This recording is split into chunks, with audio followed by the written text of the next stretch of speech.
One of the most effective financial tools you can give a child is an appreciation for an emergency fund and the advice on how to build it themselves.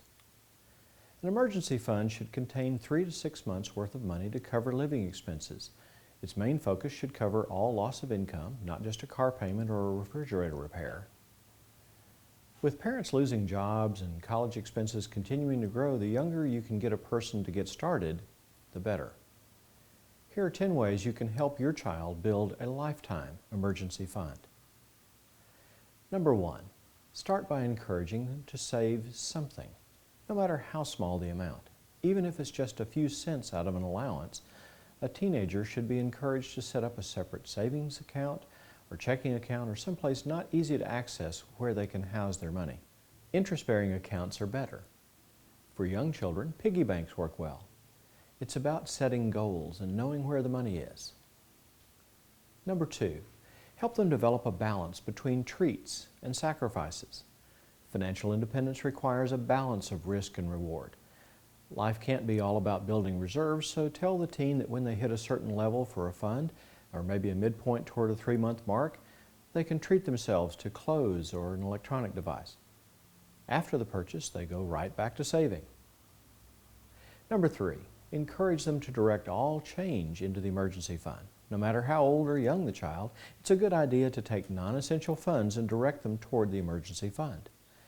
Change is a great way to get started. It sounds cliche, but pennies really do add up.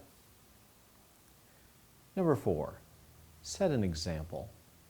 Does your child see you saving? Do you physically set aside money and talk about goals for that money? Your child sees and hears all of this. And while parents can't be perfect, think about the money behaviors you're demonstrating in front of the kids and try to make them positive. Number 5, keep them away from credit as long as possible. It's one thing for a teenager to use their parents' credit card while they're still living at home. It is quite another when they get their first taste of freedom hundreds of miles away. Parents may co-sign the student's credit card, but keep it in the student's name. That way, parents will know when the financial missteps occur, and this will be a strong incentive for the student to keep his credit rating clean while the parents are watching over their actions. Number 6, set up money meetings. Whether the child is living at home or off at school, it often makes sense for the parent and child to have a few meetings during the year to talk about the range of money issues the child is facing. And during that time, the emergency fund can be up for inspection and discussion. Number 7, make them set a real budget. Budgeting comes with saving. Young kids can do their first budget on paper and then track what they spend and save over a month or two and then establish what comfortable amounts for both will be. Teens and prospective college students might find it useful to have a personal finance software to track their everyday expenses. Again, review these details during your money meetings.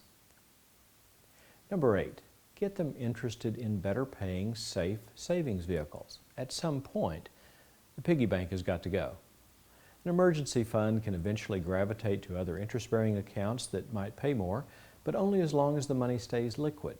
If the emergency fund is healthy, it's also wise for parents to talk to their children about setting up their first IRAs to get a jump on retirement planning and considerable tax savings. Number 9, remind them that today's emergency fund may not fit next year's needs. An emergency fund will almost always need to expand in size as the person ages. More years, more expenses, more emergencies.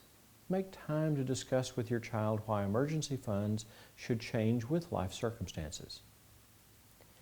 And number 10, train them to start saving tax refunds. If Uncle Sam kicks back a few bucks, then by all means put it in the emergency fund or other savings vehicles. Helping your child develop sound money habits will pay off for their entire life. Helping them develop a lifetime emergency fund will go a long way toward helping your child have a life that is freer from money worries. It will take some effort on your part, but the results can be rewarding. Be sure to join us again soon for another installment of The Financial Briefing.